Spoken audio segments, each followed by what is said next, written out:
Eu sou Nayara Lana, nutricionista integrativa e terapeuta energética. O Nutrindo Corpo e Alma está aqui para caminhar com você nessa jornada de cura, amor e consciência. E hoje a gente vai falar sobre uma sensação que talvez seja familiar. Aquela intuição de que a busca espiritual é maior, sabe? Maior do que qualquer religião específica. A gente vai explorar uma filosofia que abraça justamente essa ideia, o universalismo espiritual. É um caminho para quem acredita que a sabedoria, a verdade, simplesmente não cabe numa caixa só.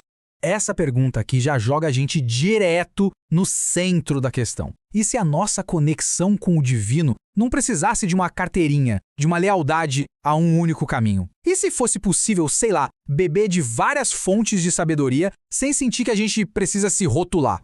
É exatamente essa a premissa que a gente vai investigar hoje. Então, para começar, vamos entender a essência do universalismo espiritual. E é muito importante deixar uma coisa bem clara. A gente não está falando de uma nova religião, com suas próprias regras e dogmas. Não é nada disso. É mais como uma perspectiva diferente sobre a jornada espiritual em si. A ideia central é que o universalismo geralmente nasce da curiosidade. A pessoa começa a estudar, sei lá, o budismo, o xamanismo, a umbanda, e de repente percebe uma coisa fascinante. Por trás dos rituais, dos nomes diferentes, existem energias e verdades muito, muito parecidas, que conectam tudo. É uma jornada de somar, sabe? E não de subtrair. E essa jornada de integrar tudo isso leva a gente para uma distinção que é crucial. A diferença entre a aparência da espiritualidade e a prática real dela. É aqui que o caminho universalista se aprofunda de verdade e exige um pouco mais de quem decide segui-lo.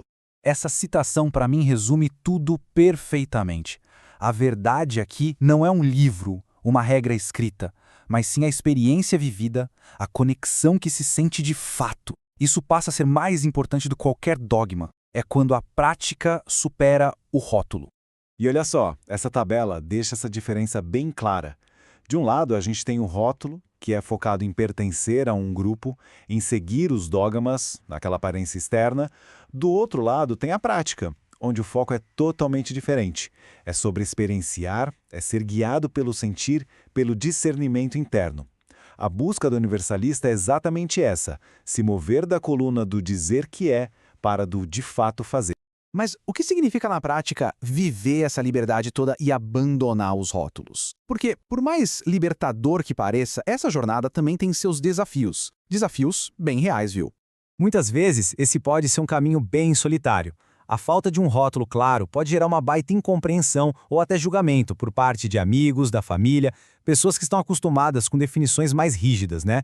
Por isso, uma habilidade super importante é aprender a não entrar em conflito para tentar provar a própria vivência. E essa metáfora da canoa é simplesmente perfeita para esclarecer um ponto. Não se trata de ficar pulando de galho em galho e experimentando tudo de forma superficial. A questão é vivenciar cada tradição com profundidade, sabe?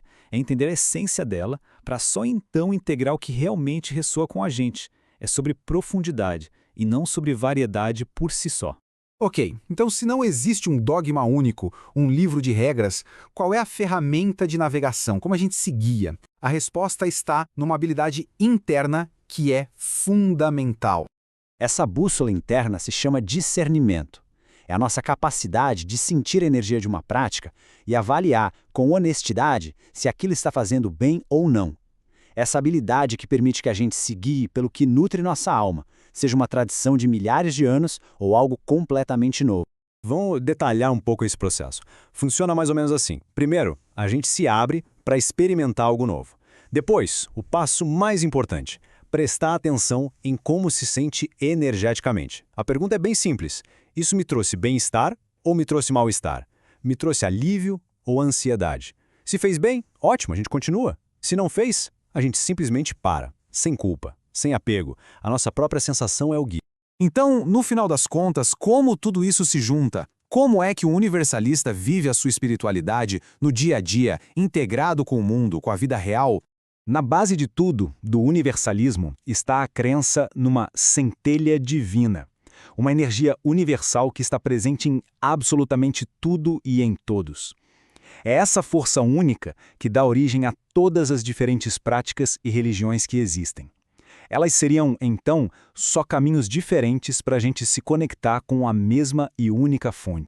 E com essa visão, o universalista vai montando a sua própria caixa de ferramentas espiritual. É uma coleção de práticas que funcionam, que foram testadas e validadas pela própria pessoa, tiradas de diversas fontes. Pode ter ali técnicas do xamanismo, mantras do hinduísmo, estudos da cabala.